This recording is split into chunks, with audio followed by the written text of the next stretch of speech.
안녕하세요, hello, हाय, welcome, नमस्ते। मैं हूं सुचित्रा और स्वागत है आपका हमारे यूट्यूब चैनल सुचित्राज एक्सप्लेनेशन में।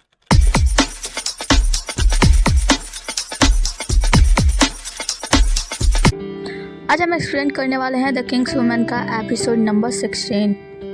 तो भाई साहब, आप लोग वीडियो को लाइक कर देना और चैनल सब्सक्राइब करने के कोई भी पैसे नहीं लगते हैं, तो सब्सक्राइब भी कर देना और कमेंट कर देना। कमेंट करने से ना मुझे अच्छा लगता है, तो मैं वीडियो बनाने में मोटिवेटेड फील करती हूँ। Thank you.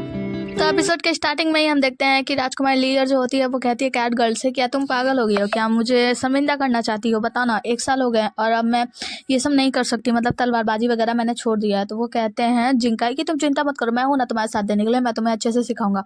और फिर वो उसे एक कपड़ा देते हैं, स्टॉल देते हैं और कहते हैं कि लाओ मैं तुम्हारी आंखों पे पट्टी बांध देता हूँ। दोनों लोग आंखों पे पट्टी बांध लेते हैं और उसके बाद से दोनों लोग खुशी खुशी तलवारबाजी करने लगते हैं। इस तलवारबाजी के दौरान हम देखते हैं कि जिंकाई और राजकुमारी लीयर जो है वो दोनों एक दूसरे के इतिहास को, मतलब पुराने समय को, पास्ट को याद भी कर रहे होते हैं, साथ में तलवारबाजी भी कर रहे होते हैं, अच्छे भी लग रहे होते हैं। आगे की सीन में हम मैडम मिन को देखते हैं जो कि जेल के बाहर खड़ी होती है, जहाँ पे वो अंदर में देखती हैं कि किंग ईयर को, यानी कि राजकुमारी लीयर की जो नौकरानी होती है उसे पनिशमेंट दिया जा रहा होता है।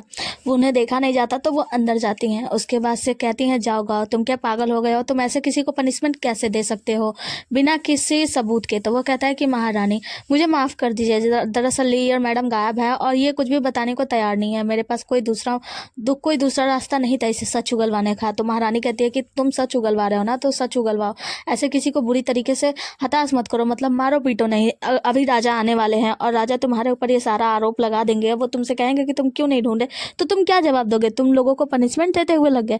तुम जाओ इन्वेस्टिगेट करो और बिना किसी सबूत के बगैर ही किसी को ऐसे सजा मत दिया करो, वरना तुम्हारे लिए भी अच्छा नहीं होगा।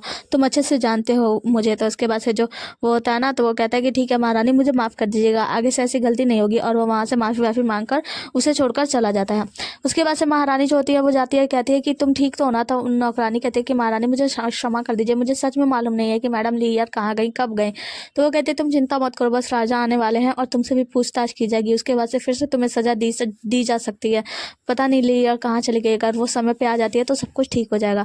तभी हम देखते हैं कि जो नौकरानी होती है वहीं पे बेहोश हो जाती है। आगे का सीन हमें रेस्टोरेंट का दिखाया जाता है, जहाँ पे हम देखते हैं कि बस लीयर, जिंकाई, कैट गर्ल और हानसेन 4 लोग बैठ के खाना बना खा रहे होते हैं। हानसेन कहीं से आते हैं तो वो लोग उनसे पूछते हैं क्या खबर है। हानसेन बताते हैं कि दरअसल बात यह है ना कि लुबुई वही है ना, उन्होंने मौत को गले लगा लिया है जहर खाकर।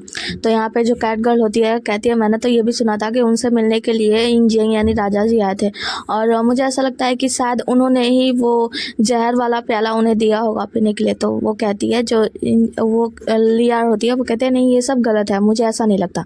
तो यहाँ पे ये जो जिंकाई होता है ना, उसे गुस्सा आता है, मतलब बहुत ज़्यादा बुरा लगता है। तो वो उनसे कहता है कि तुम 1 साल से ज़्यादा राजा को सर्व कर चुकी हो, उनके पास रानी बन के रही हो, तो मुझे ऐसा लगता है शायद तुम्हें उन्हें अच्छे से जानती हो।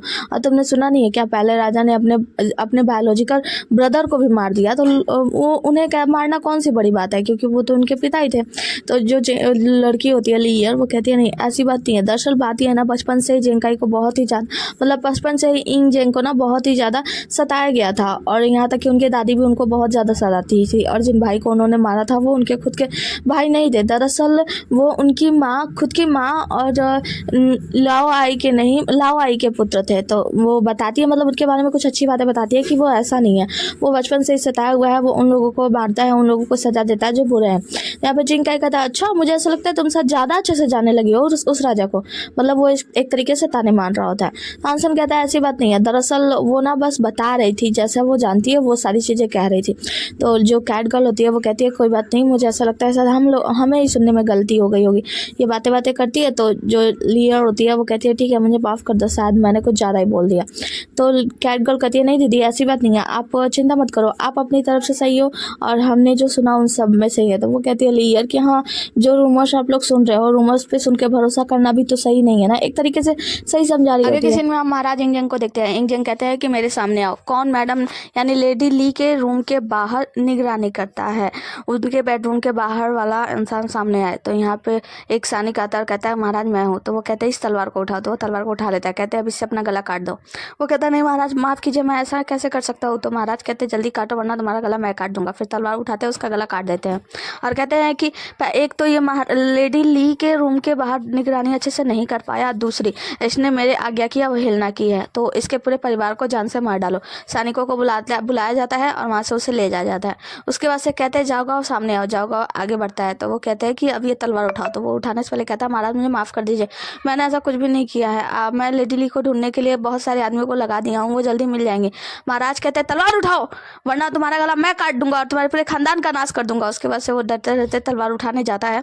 तो आते हैं लीजोंग। लीजोंग कहते हैं कि महाराज कृपया, मुझे ऐसा लगता है आपको इनको माफ़ कर देना चाहिए, क्योंकि जाओ गाँव ने अगर खुद को जान से मार डाला तो शायद लेडी ली को ढूंढना भी बहुत ही ज़्यादा मुश्किल हो जाएगा। मेरे एब्सेंस में इन्होंने बहुत सारे अच्छे कार्य किए, मतलब सारा मामला संभाल के रखा है, तो आपको इन्हें माफ़ कर देना चाहिए।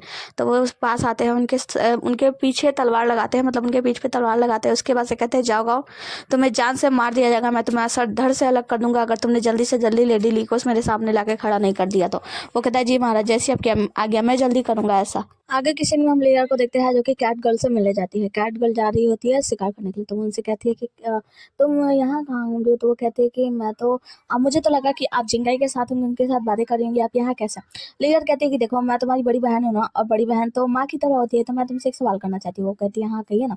वो कहती है कि अगर आपको कोई भी लड़का पसंद हो, मतलब तुम इतनी सारा ट्रेवल कर चुकी हो अपने पिता के साथ, जिंगाई के साथ, तो अगर तुम्हें कोई लड़का पसंद आया हो जिसके साथ तुम जीवन बिताना चाहती हो तो तुम मुझे बता सकती हो। तो ये लेयर मतलब जो कैट गर्ल कहती है देखिए महारानी ऐसी कोई बात नहीं है, और दरअसल मैं ना किसी को ऐसा पसंद ही नहीं कर सकती हूँ, और मैंने तो शादी के बारे में सोचा भी नहीं है। तो वो कहती है ऐसा क्यों कहती हो, कोई तो होगा जिसे तुम अपने दिल में बसाती होगी। तो वो कहती है नहीं ऐसा तो कोई नहीं है, लेकिन हाँ अगर कोई ऐसा मिला जो मुझे प्रोटेक्ट करे और मुझे समझे, मैं उससे प्यार जरूर करूंगी। और उसके बाद से रैबिट देखती है, वहां से चली जाती है शिकार करने के लिए। तो जो राजकुमारी लेयर होती है ना, वो कहती है कि मैं अच्छे से जानती हूँ कि तुम जिंकाई को पसंद करती हो, और तुम चिंता मत करो, मैं और ज्यादा इंतजार नहीं करने दूंगी तुम्हारा, उसे पूरी जिंदगी इंतजार नहीं करने दूंगी। और फिर आगे हम देखते हैं कि जिंकाई जो होता है वो हानसेन के साथ आया होता है। हानसेन उसे समझा रहे होते हैं कि देखो कल जो लियोन ने जो कुछ भी बोला ना उसको दिल से मत लगाना। दरअसल 1 साल जब से वो महल में रही है ना, वो सबके लिए मेंटर की तरह रही है, मतलब वहाँ पे। और उसके बाद से उसके साथ इतनी सारी डिफिकल्टीज हुई कि वो बदल गई है, वो थोड़ा सा चेंज की तरह बातें करती है, लेकिन तुम उन सब बातों को दिल से मत लगाना। जिंकाई कहता है कि वो 1 साल से महल में थी तो उसके साथ ऐसी भी क्या डिफिकल्टीज हुई है कि वो इतना ज़्यादा बदल गई है, और वो मेरी लेयर की तरह है ही नहीं। गुंगशंग जैसे बातें करती थी वो ऐसे है ही नहीं, वो तो बिल्कुल चेंज हो गई है। तो वो कहता है कि तुम समझने की कोशिश करो, जब टाइम आएगा ना तो वो तुम्हें खुद बता देगी कि उसको कितनी सारी डिफिकल्टीज आई है। तो वो बोलता है कैसी डिफिकल्टीज। तभी यहाँ पे कैट गर्ल आती है, कहती है कि देखो मैंने रैबिट मार दिया, चलो फ्राई करके खाते हैं। मतलब सभी लोग कहते हैं ठीक है चलो आग लगाते हैं। आगे की सीन में हम राजा इंजियंग को देखते हैं जो कि बहुत ही ज़्यादा गुस्से में होते हैं, और वो कहते हैं नहीं ऐसा नहीं हो सकता, वो ऐसे कैसे जा सकती है, उसका एक छोटा सा बच्चा भी है, वो इतनी क्रूर माँ नहीं हो सकती। हो सकता है वो यहाँ से जाने वाली हो और अपने बच्चे को लेकर जाना चाहती हो, लेकिन बाहर जाकर उसका एक्सीडेंट हो गया हो, या फिर ऐसा भी हो सकता है किसी ने उसको किडनैप कर लिया, उसके बारे में पता लगाओ। वो कहता है कि ले जाओ जाकर पता लगाओ सभी नर्सिंग होम में कि कहीं कोई ऐसी स्त्री पड़ी हुई है जिसका एक्सीडेंट हो जाए, और यहाँ पे लोगों का पता लगाओ कि किसी ने कहीं उसे किडनैप तो नहीं कर लिया। लीजंग कहता है कि जी महाराज जैसी आपकी आज्ञा। आगे किसी में हम जिंकाई को देखते हैं जो ये चारों लोग फायर के सामने बैठे होते हैं और जो मटन होता है उसे भूज रहे होते हैं। यहाँ पे लेन एआर कहती है कि कैट गर्ल से कि क्या तुम मुझे याद करोगी जब मैं यहाँ से चली जाऊँगी, तो जब हम तुमसे दूर हो जाएंगे ना तो तुम मेरे लिए आसमान में एक चिंगारी छोड़ना, जो कि हमें पूरा यकीन है कि चांद जो है ना वो मेरे तक तुम्हारे बात को जरूर पहुँचाएगा। मतलब चांद से अपनी बातें कहना वो मुझसे कहेगा, क्योंकि हम सब चांद के नीचे में ही तो रहते हैं। तो वो कहते हैं कि हाँ दीदी, और वैसे भी हम दोनों साथ में ही रहेंगे। मैंने पहली ऐसी लड़की पाया है जो इतनी ज़्यादा बहादुर है और मेरी तरह तलवारबाज है। मैं आपके साथ रहकर बहुत ही ज़्यादा खुश रहती हूँ, तो मैं चाहती हूँ कि मैं हमेशा आपके साथ ही रहूँ और आप हमेशा मेरी रक्षा करना, मैं भी आपकी रक्षा करूँगी। वो कहती है कि हाँ। तो यहाँ पे जो हानसेन होता है वो बताता है कि दरअसल बात यह है ना कि जो राजा इंगचेंग है ना, वो राजकुमारी लिन एयर को ढूंढने के लिए चारों तरफ बहुत सारे सैनिक फैला चुके हैं, और जल्दी ही वो शहर में पहुँच जाएंगे, जल्दी वो इस जगह पे भी पहुँच जाएंगे। तो जो कैट गर्ल होती है वो कहती है तो हम लोग काम करते हैं ना, एक माउंटेन है फुयू माउंटेन, हम लोग उस माउंटेन पे चले जाएंगे और वहाँ पे जाकर हम लोग रहेंगे, और कुछ दिनों तक मार्केट नहीं जाएंगे, और मैं आप लोगों के लिए शिकार करके लाया करूँगी, आप लोग वही खाया करना। इससे क्या होगा कि जब मामला शांत हो जाएगा तो हम लोग वहाँ से बाहर निकल जाएंगे। तो जिंकाई कहता है हाँ तुम बिल्कुल सही कह रही हो, और लेन से कहता है गुंगसंग ली कि तुम्हें क्या लगता है ली कि ये सही कह रही है ना। तो वो कहती है कि हाँ तुम लोग जा सकते हो, और फिर वहाँ पे खड़ी हो जाती है, कहती है मैं कहीं नहीं जा रही हूँ, मैं वापस जा रही हूँ, मैं इंग जिंग के पास वापस जा रही हूँ। तो वो कहता है कि लेकिन ये तुम क्या बातें कर रही हो, तुम वहाँ पे क्यों वापस जाना चाहती हो उस राजा के पास। तो वो कहती है क्योंकि मैं तुमसे एक बात बताना सही नहीं समझती हूँ, मैंने तुमसे नहीं बताया कि दरअसल बात यह है ना कि मैं इंग जिंग के बच्चे को जन्म दी हूँ, और उस छोटे बच्चे को छोड़कर मैं नहीं जा सकती, उस छोटे बच्चे के बिना मैं नहीं रह सकती, क्योंकि मैं एक माँ हूँ। तो वो कहती है वो कहता है क्या बातें कर रही हो तुम पागल हो गई हो क्या, इंग जिंग के बच्चे को जन्म दिया है तुमने, इसका मतलब तुम सच में उसकी ऊपर रानी बन गई हो ना, तुम उसकी हो गई हो, इसीलिए तुम हमेशा से उसे प्रोटेक्ट करना चाहती थी, क्योंकि तुम्हारे मन में वो समा गया। तो वो कहती है कि ऐसी कोई बात नहीं है, और फिर समझाने का कोशिश करता है हानसेन, लेकिन वो समझता नहीं है। जिंकाई बहुत ही ज़्यादा गुस्सा होता है, बहुत कुछ सुना देता है। लेन यार जो होती है वो वहाँ से चली जाती है, कहती है कि ठीक है तुम लोग अपना ख्याल रखना, वहाँ से जाने लगती है। पीछे पीछे आती है कैट गर्ल, और वो समझाने की कोशिश करती है कि आप समझो, हम उस बच्चे को लेकर आएंगे, हम लोग उस बच्चे को लेकर आएंगे, और उस बच्चे को जिंकाई अपना लेगा। आप क्यों नहीं समझ रही हो, वो जो बच्चा है उसे जिंकाई अपना लेगा, मैं आपकी मदद करूँगी उसे पालने में, आप यहीं रहो, कहीं मत जाओ।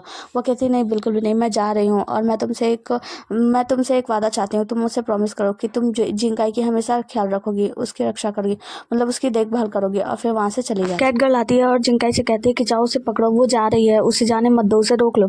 जिंकाई कहता है बिल्कुल नहीं, मैं उसे नहीं रोकने वाला। वो कहता है कि उसने इंग जिंग के बच्चे को जन्म दिया है, मैं उसे कैसे रोकूं। तो यहाँ पे जो हानसेन होता है वो कहता है कि तुम जो समझ रहे हो वो गलत है, ऐसा कुछ भी नहीं है जैसा तुम समझ रहे हो। तो वो कहता है क्या समझ रहा हूँ मैं, मुझसे तुम दोनों हर एक चीज़ छिपा रहे हो, तुमने नहीं बताया कि वो हानसेन के बच्चे को जन्म दे चुकी है, मैं उसे कैसे अपनाऊंगा। मतलब बहुत ही ज़्यादा गुस्सा होता है, रो रहा होता है और बहुत कुछ कह रहा होता है। हानसेन कहता है कि तुम शांत हो जाओ, शांत हो जाओ, मैं तुम्हें बाद में समझाऊंगा। उसके बाद से कहता है कि मैं जा रहा हूँ लेयर को रोकने के लिए। तो वो फिर घुड़सवारी करके लेयर के पास जाता है। आगे हानसेन जो होते हैं वो राजकुमारी मतलब लेडी ली को समझाने की कोशिश करते हैं कि आप ऐसा क्यों कर रही हो, आपने जिंकाई से झूठ क्यों बोला। तो वो कहती है कि ये सब करना ज़रूरी था, जब मैं महल से यहाँ आ रही थी तभी मैंने सोच लिया था कि मैं वापस महल में चली जाऊँगी। तो वो कहते हैं ऐसा क्यों।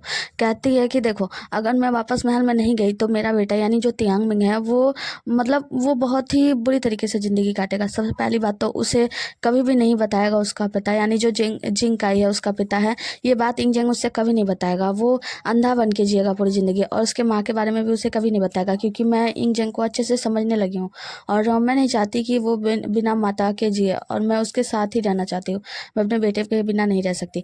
और दूसरी बात ये, अगर मैं वहाँ पे रही तो उसे पिता का प्यार मिल जाएगा, लेकिन अब मैं अगर यहाँ पे रही तो उसे शायद पिता का प्यार कभी नहीं मिल पाएगा, और मैं हमेशा से अपने बेटे के साथ ही रहूँगी। मतलब समझाने की कोशिश करते हैं लेकिन नहीं समझते। कहती है नहीं मेरा वहाँ जाना ठीक है। और फिर वो कहते हैं कि क्या तुम्हें पता है, जो कैट गर्ल के बारे में बताती है कि जो लैन एयार्ड है ना वो दरअसल जिंकाई को बहुत ही ज़्यादा पसंद करती है, और मैं चाहती हूँ वो जिंकाई के साथ ही रहे, क्योंकि मुझे पता है उसने पूरी दुनिया देखी है और वो जिंकाई की बहुत अच्छी तरीके से हेल्प करेगी, उसके साथ रहेगी, उसका साथ देगी। तो वो कहते हैं ठीक है, मैंने कभी नहीं सोचा था कि तुम महल से बाहर आना चाहती हो, तुम्हारा इतना ज़्यादा दर्द है, ठीक है मैं तुम्हारा इसमें साथ दूंगा। तो वो कहती है कि ठीक है आप मुझसे एक वादा करो कि आप जिंकाई को कभी भी सच्चाई पता नहीं लगने देंगे कि जो वो तियांग मिंग है वो इसका बेटा है। अगर उसे पता चल गया कि जिंकाई का बेटा है तो जिंकाई अपनी जान को खतरे में डाल देगा अपने बेटे के लिए। मतलब उसका जिस तरीके का टेम्पर है वो अपने बेटे को पाने के लिए कुछ भी कर सकता है। तो हानसेन कहते हैं ठीक है जैसे आपकी इच्छा। आगे जाओ को देखते हैं जो अपने सैनिकों से कहते हैं कि मैं जाकर पता लगाओ कि महल में कौन ऐसा है, हरम में कौन ऐसा है जिसने लेन यानी राजकुमारी गुमशुन ली को यहाँ से भागने में हेल्प किया। अगर पता चल जाए तो उसे जान से मार दिया जाएगा। और हाँ जल्दी से पता करो कि कौन से सैनिक और जो उनकी मदद कर रहा है ना वो जरूर इस समय छुट्टी पे घर के ले गया होगा। तो पता करो कौन ऐसा सैनिक है या बॉडीगार्ड है जो भी है जो इस समय छुट्टी पे है, उन सबका एक लिस्ट निकाल के लाओ। कहते हैं ठीक है। फिर कहते हैं कि जैसे मुझे उसके बारे में पता चल जाएगा ना मैं उसे जान से मरवा दूंगा। आगे की सीन में हम देखते हैं कि हानसेन की नींद खुलती है, वो चारों तरफ लेन यार को यानी राजकुमारी गुमशुन ली को ढूंढ रहे होते हैं।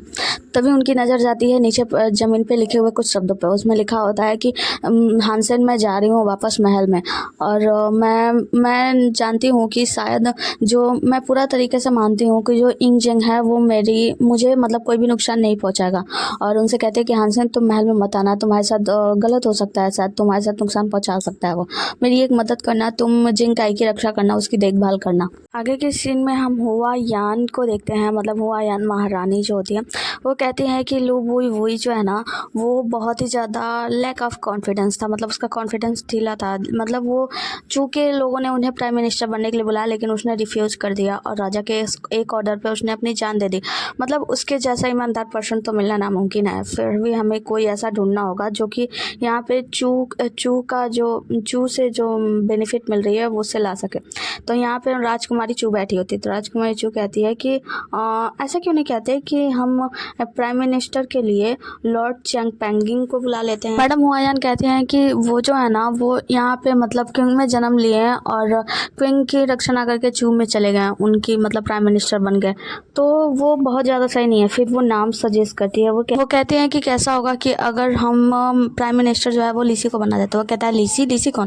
तो कहते हैं लीसी वो पर्सन है जिसने राजा के ट्रस्ट को बहुत पहले ही जीत लिया है, और तुम्हें पता है वो मार्कस वेंकियस के शिष्य रह चुके हैं, मतलब वो बहुत ही ज़्यादा अच्छे हैं, और मुझे ऐसा लगता है कि लीसी को ही प्राइम मिनिस्टर बना देना चाहिए। आगे की सीन में हम जिंगकाई को देखते हैं जो बहुत ही गुस्से में बैठा होता है और सारी बातें याद कर रहा होता है कि कैसे राजकुमारी लेने यार मतलब जो गोंगशंग ली है वो उसे छोड़कर हानसेन मतलब उसके पास चली गई, मिस्टर इंग जिंग के पास चली गई। अब वो सोचता भी है जब उसने कहा था कि मैं इंग जिंग के बच्चे की माँ हूँ और मुझे अपने बच्चे के साथ रहना है, तो यहाँ पे वो बहुत ही ज़्यादा गुस्से में रहता है। तभी कैट गर्ल आती है, कहती है कि मैं तुम्हें इसे कंफर्ट तो नहीं कर सकती, लेकिन मैं इतना ज़रूर जानती हूँ कि राजकुमारी जो गोंगशंग ली है ना उन्होंने ज़रूर कुछ अच्छा ही सोचा होगा तुम्हारे लिए, और वैसे भी मुझे पता है कि वो बहुत कष्ट सह रही होंगी इसीलिए उन्होंने ऐसा किया होगा। तो यहाँ पे हानसेन आते हैं, वो कहती है कि देखो हानसेन आ गए। हानसेन आते हैं और कहते हैं कि लेनियार यानी गोंगशंग ली जो है वो चाहती है कि मैं तुम्हारी रक्षा करूँ। वो उसे एक मुक्का मारता है जिससे उनके मुंह से खून निकलने लगता है और कहता है मैं कोई छोटा बच्चा नहीं हूँ कि तुम मेरी रक्षा करने आए हो, और मुझे अच्छे से पता है कि तुम वहाँ महल में गए थे ताकि तुम गोंगशंग ली की रक्षा कर सको, है ना, और मुझे तुम्हारी रक्षा करने की कोई भी ज़रूरत नहीं है। मतलब उसे बहुत ज़्यादा बुरा भला बोलता है। इसी के साथ हमारा आज का एपिसोड खत्म होता है। मिलते हैं अगले एपिसोड में, तब तक के लिए बने रहिए हमारे साथ। Tata bye bye and take care.